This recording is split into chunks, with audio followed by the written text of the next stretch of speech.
The Curse of the Forgotten Temple. Part 1. The Discovery. In the dense, forgotten forests of Rajasthan, there lay an ancient temple, its stone walls weathered by time, its intricate carvings obscured by moss and the passage of centuries. Local legends spoke of it as the Temple of Vital, named after the powerful demon believed to have been bound within its walls centuries ago. The temple, abandoned by the faithful, had long been hidden from the world by thick vegetation and forgotten paths. Ajay, a young archaeologist, had heard rumors of the temple's existence. The idea of uncovering something lost to time thrilled him. Armed with nothing but a tattered map, a compass, and his relentless curiosity, he ventured into the forest with a group of researchers. The deeper they journeyed into the heart of the forest, the eerier the surroundings grew. The air became thick and suffocating, filled with a silence that seemed unnatural. After days of searching, they finally stumbled upon the crumbling structure of the temple. Its architecture was stunning yet haunting, ancient carvings depicting deities, warriors, and strange, monstrous creatures lined the walls. But amidst the beautiful craftsmanship, there was something sinister about the temple. Ajay could sense it, the oppressive weight of the place, the eerie stillness that clung to the stones, and the unnatural chill in the air. As nightfall approached, Ajay and his team set up camp nearby. The evening air was thick with unease. While his colleagues were busy cataloguing their finds, Ajay couldn't shake the feeling that something, or someone, was watching him from within the temple. Part 2. The Curse Unleashed. The next morning, Ajay ventured inside the temple alone. He had come to find lost treasures, perhaps even the idol that had given the temple its name. But as he entered the inner sanctum, the air turned colder. The walls were covered in unfamiliar symbols, their meanings unknown. As Ajay examined the carvings closely, one in particular caught his attention. It was a depiction of a demon bound by chains, but there was an inscription below that read, "Let the demon sleep, for if the chains break, the curse shall awaken." A chill ran down his spine. He had heard tales of ancient curses, but he had always dismissed them as mere superstition. Yet, something about this warning felt real, as if it was meant specifically for him. Suddenly, Ajay noticed something strange. A large stone slab in the center of the room, partially shifted. His curiosity got the better of him, and without considering the consequences, he moved the stone. Beneath it was an ancient relic, an idol of Vital, the demon whose name the temple bore. As soon as Ajay touched the idol, the ground beneath him trembled. The temple walls groaned, and a dark, sinister energy surged through the air. A voice, deep and guttural, echoed in his mind. "You have broken the chains, now you shall face the consequences." Ajay backed away in fear, but it was too late. The temple began to shake violently as if it were coming to life. The ground cracked open, and a dark shadow rose from the depths below. The demon Vital had been freed. Part 3. The Awakening of Vital. The demon Vital, once a powerful and feared entity, had been imprisoned in the temple for centuries. Now freed, it took on a monstrous form. Its body was made of shadow, its eyes burning with a malevolent red glow. The air thickened with an unbearable, foul stench, and the once sacred temple became a prison of horror. Ajay rushed to escape, but the path he had entered through was now blocked. The demon's laughter echoed throughout the temple, a sound that seemed to come from every direction.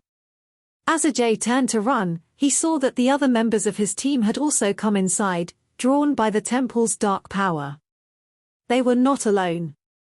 The group attempted to flee, but the demon toyed with them.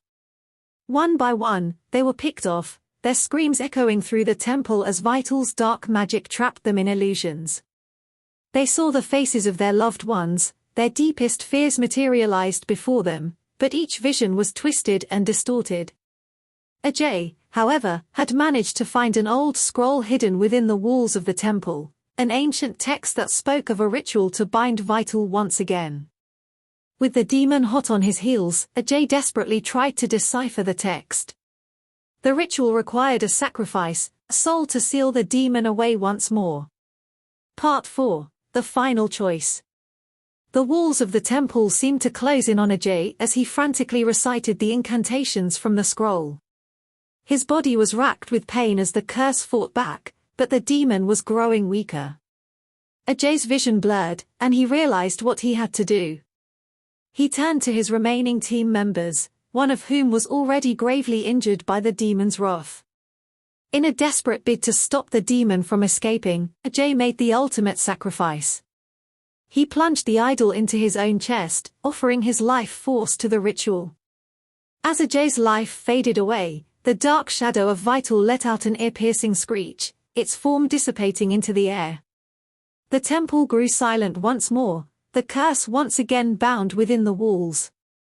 The few surviving members of the team fled the temple, never speaking of what had transpired. But the legend of Vital, the demon of the forgotten temple, lived on. And somewhere, deep within the dense forests of Rajasthan, the chains that bound him still rattled in the dark. The Whispering Shadows of Kundanpur. Part 1. The Invitation.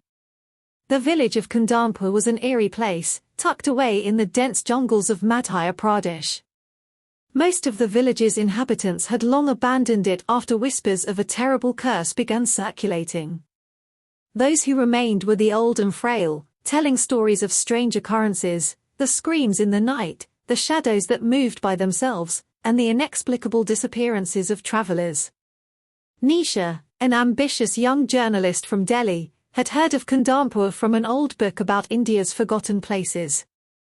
She decided to visit the village to investigate its dark history, hoping to write an article that would make her name. Arriving at the edge of the village, Nisha felt a chill in the air. The trees surrounding the village were unnaturally still, their branches hanging like gnarled hands reaching down to grasp the earth. The atmosphere was oppressive, as though the village itself was holding its breath.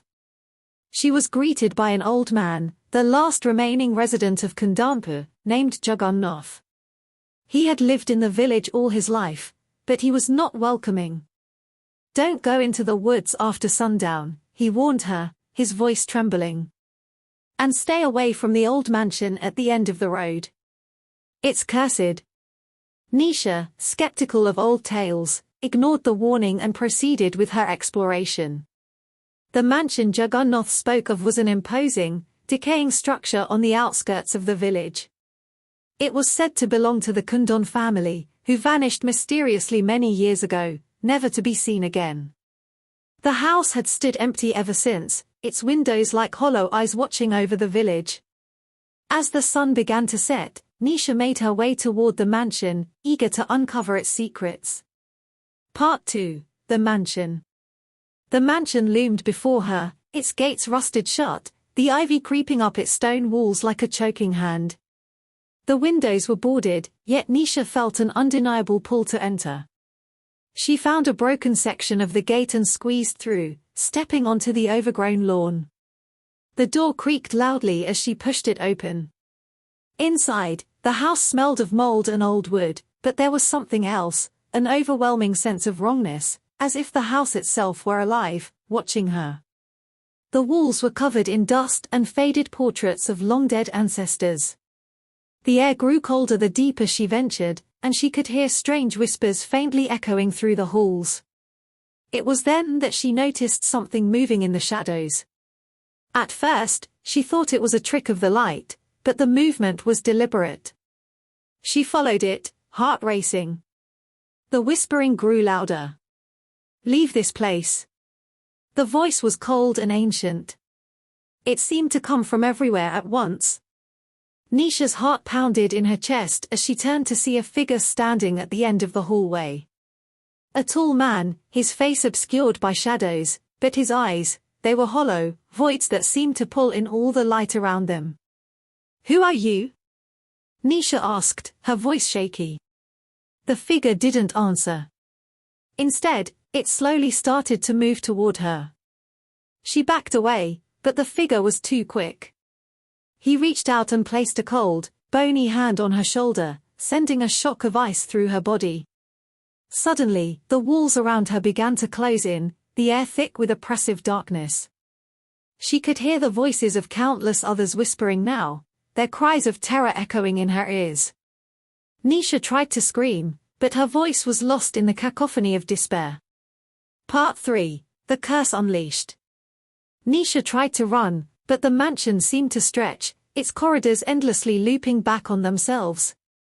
She could feel the presence of something malevolent, an ancient force that had been bound within the walls of the mansion for centuries. As she stumbled through the dark hallways, she found herself in a grand room, its walls covered in strange symbols, some of which glowed faintly in the dim light. At the center of the room was an altar, stained with old, dried blood. The air in the room was thick with a pungent smell, like something had died here long ago. The whispering voices became louder, more insistent. Nisha realized that the voices weren't coming from the walls, but from beneath the floorboards. Desperate, she pulled up the loose floorboards and found a hidden trapdoor. The moment she opened it, the cold hit her like a wave, and a gust of wind seemed to draw her in. Without thinking, she jumped down into the darkness. Part 4. The Horror Below. The underground chamber was vast, its walls lined with ancient carvings depicting a story of horror. In the center, there was a stone pedestal, and atop it lay a blood-soaked journal. As she approached, the journal opened on its own, revealing a series of cryptic writings. It spoke of a ritual meant to bind an ancient evil, a shadow spirit that had been summoned by the Kundon family centuries ago.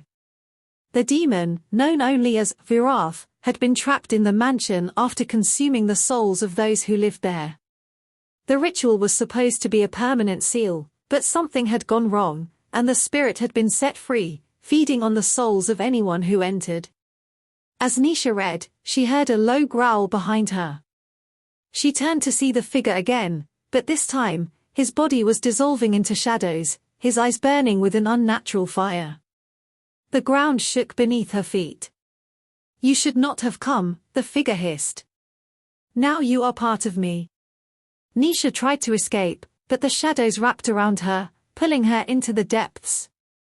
Her vision blurred, and she felt herself falling, deeper into the void. The last thing she heard was the laughter of Virath, echoing through the darkness. Part 5. The Legacy of Kundampu. The villagers awoke the next morning to an unnatural silence. Jagannath, the old man, noticed that the air was thick with an unsettling stillness. He had seen this before, the restless spirit of the mansion, calling out to anyone foolish enough to enter. When the villagers went to check on the mansion, they found it as they had always known it, decayed and forgotten. But Nisha was gone. There were no signs of struggle, no indication of what had happened to her. Only the whispers remained, carried on the wind, warning anyone who might dare to approach the cursed place. And so, the legend of Kundampu lived on, an ancient evil, waiting for the next soul to fall into its grasp. Here's a new, spine-chilling horror story set in a remote part of India, blending ancient folklore with an eerie atmosphere. The Haunting of the Banshee Lake. Part 1. The Unspoken Legend. In the mist-covered hills of Himachal Pradesh, there was a small village known as Gohar. Its inhabitants lived simple lives, farming and trading, untouched by the world outside. However, there was one place they never dared to go, the eerie Banshee Lake. The lake was beautiful in the daylight, its crystal-clear waters reflecting the snow-capped peaks of the Himalayas. But as the sun set, the tranquility of the lake vanished, replaced by a thick fog that seemed to swallow the land. The villagers spoke of the Banshee, a vengeful spirit, that roamed the lake at night, crying for the souls of those who had trespassed on its shores. For centuries, the village had been haunted by the Banshee's wails, a sound so mournful and terrifying that it could drive people to madness. It was said that anyone who ventured too close to the lake after dark would be claimed by the spirit, never to be seen again. A young man named Arjun, a city dweller from Delhi, had heard of the lake's myth from his grandmother, who was from Gohar. He was skeptical of such tales, dismissing them as old superstition.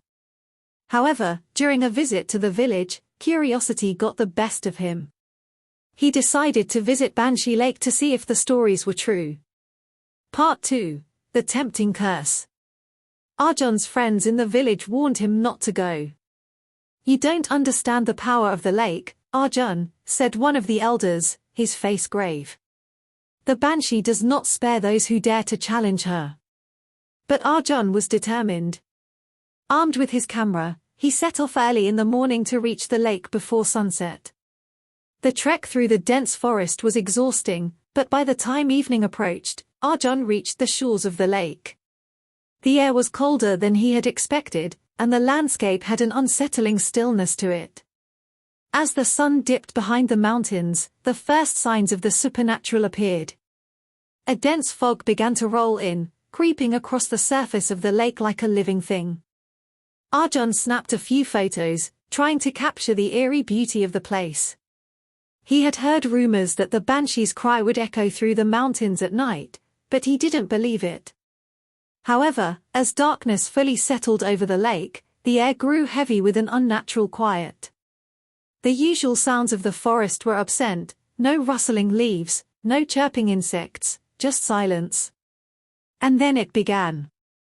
A soft, wailing sound drifted across the lake, almost like a faint whisper at first, but growing louder and more mournful with each passing second. Arjun's heart began to race. It sounded like a woman crying, sobbing with such despair that it seemed to pierce the very soul. The wails reverberated through the forest, twisting and turning in strange ways, like the voice of 1,000 lost souls. Shivering, Arjun turned toward the lake, his camera now forgotten in his hands. The mist had thickened, and through the fog, he saw a figure, pale, ethereal, and floating just above the surface of the water. The Banshee. Part 3. The Curse of the Banshee. The woman's face was contorted with anguish, her long black hair floating around her like tendrils. Her eyes were empty, hollow sockets that seemed to gaze into Arjun's very soul. She was dressed in a tattered white sari, the fabric torn and stained with something dark and red. "Why have you come?" the Banshee's voice echoed, although her lips did not move. It was as if the sound itself came from the very air around him. Arjun was frozen, unable to speak. His body felt paralyzed by fear, but he managed to summon enough courage to ask, "What do you want from me?" The Banshee's wail grew louder, more desperate, like a mother mourning her lost child. "You should never have come. I have waited for so long. I will take your soul, just like I took theirs." Suddenly, the fog thickened even more, and Arjun felt a coldness grip his chest. The mist seemed to wrap around him, tightening like a noose. He tried to run, but his legs wouldn't move. It was as if the very earth beneath him had turned to quicksand. He gasped for air, but the mist entered his lungs, choking him. The Banshee drifted closer, her wail turning into a cacophony of tormented screams. Figures began to materialize out of the fog, people who had vanished years ago, their faces twisted in agony. They reached out to him, their hands cold and skeletal, their eyes wide with fear.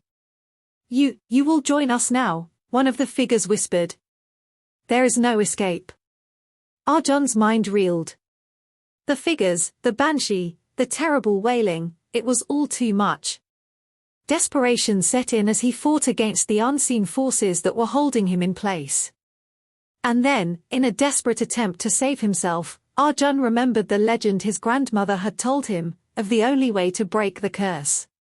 According to the villagers, the only way to free the Banshee's spirit was to offer her something of deep emotional value, something tied to her tragic past. Arjun searched through his mind for anything that might work. And then, he remembered the necklace his grandmother had given him, a family heirloom passed down through generations. The necklace, a simple silver pendant, was said to have been worn by his great-great-grandmother, who had been a woman of great sorrow. With trembling hands, he pulled the necklace from his pocket and held it out toward the Banshee. The moment the pendant caught the dim light, the Banshee stopped her wailing. Her form wavered, flickering like a candle in the wind. "You carry her heart," the Banshee's voice whispered, softer now. "You are tied to me. But I cannot take your soul, not yet. The figure of the banshee began to dissolve into the mist, her wails fading into the distance. The fog slowly receded, and the moonlight shone through the trees again. The lake was still and calm, as if nothing had happened. Arjun, heart racing, stumbled back from the water's edge, clutching the necklace tightly. He didn't look back. Part 4, The Escape. Arjun ran back to the village, never once stopping to look behind him. The wailing had ceased, but he could still feel the weight of the banshee's curse hanging over him. When he returned to the village, the villagers greeted him with sad, knowing looks. Jagannath, the elder who had warned him, nodded solemnly. You should not have gone to the lake, young man. The banshee claims what she can, but you have broken the curse, for now. Arjun didn't know whether the curse had truly been lifted or if the banshee would return. But one thing was certain, the lake had claimed many souls over the centuries, and it would always hunger for more. He would never forget the chilling wail that would haunt him for the rest of his days. And somewhere, deep within the fog, the banshee waited. The Curse of the Dark Ritual. Part 1, The Forgotten Village. In a remote part of Rajasthan, hidden amidst the vast stretches of desert, lay a forgotten village known as Chandrapur. It was a place that most people avoided, its name whispered in hushed tones. The villagers spoke of an ancient secret buried deep in the village's history, one that had been lost for generations but was about to resurface in the most horrifying way. The village had once been home to a powerful sorcerer named Tantric Bhairav, a practitioner of black magic feared by all. Legends said that Bhairav had used his powers to control life and death, summoning spirits from beyond the grave and bending them to his will. He was a master of dark rituals, capable of manipulating the forces of nature with a single chant. His thirst for power, however, came at a terrible cost. Bhairav's last and most dangerous ritual was an attempt to summon a demon, one that could grant him immortality. He performed the dark rites on the banks of an ancient river, in the dead of night, under the blood-red moon. But the ritual went wrong. Instead of summoning the demon to serve him, Bhairav unleashed a terrible curse upon the land, a curse that would claim the lives of anyone who dared to enter Chandrapur. As a result, the village was abandoned overnight. The people fled, leaving behind only ruins and whispers of Bhairav's dark magic. Part 2, The Return of the Curse. Years later, a curious young historian named Arvind stumbled upon Chandrapur while researching ancient black magic for his studies. He had heard the legend of Tantric Bhairav and the cursed village, but he was determined to uncover the truth behind the myth. Arvind was no believer in superstition. To him, all things had logical explanations. Arvind arrived in Chandrapur on a warm afternoon, the sun casting a hazy light over the dilapidated village. The houses, long abandoned, were swallowed by the desert sands. The air was thick with the scent of decaying wood and dust. But as Arvind wandered through the village, he felt an eerie chill, like the village itself was holding its breath, waiting for something. That night, as he set up camp near the village square, a sense of unease settled over him. It wasn't the silence that unnerved him, but the feeling of being watched. He dismissed it as paranoia, but deep down, he knew something was wrong. As the clock struck midnight, Arvind decided to explore the village further. He had heard rumors about an old temple where Bhairav had conducted his final ritual, and he was determined to find it. The path was overgrown with thorny shrubs, and the temple was nearly hidden by the encroaching desert. But after a long search, he found it. The temple was in ruins, but the air around it felt thick with the presence of something ancient.